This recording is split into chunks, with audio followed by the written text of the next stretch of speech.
Welcome to Chillin' 101. We hope this video helps. In this video, I will explain how to study science effectively. To begin, focus on understanding the fundamental concepts rather than just memorizing facts. For subjects like physics and chemistry, consistent practice with numerical problems is crucial. Biology often benefits from visual aids.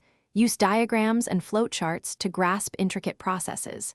This approach will build a strong foundation for your science learning journey. To truly master science, break down large topics into smaller, digestible parts. This makes learning less overwhelming and more effective. Dedicate time daily to solving numerical problems. Aim for at least 10 to 15 questions to sharpen your skills.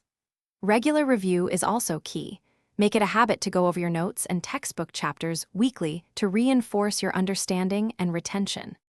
Effective revision is vital for success. Start by creating flashcards for key terms, formulas, and definitions.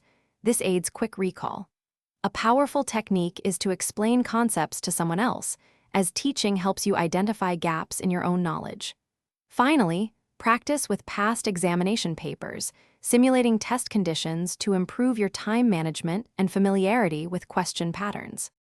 Sustaining your study efforts requires attention to your well-being. Incorporate short, 5-minute breaks every 45 to 60 minutes to prevent burnout and maintain focus. Prioritize getting at least 8 hours of quality sleep nightly, as it's crucial for memory consolidation. Additionally, a balanced diet provides the necessary energy and nutrients for optimal brain function throughout your studies. Thanks for watching. Consider subscribing if we helped you.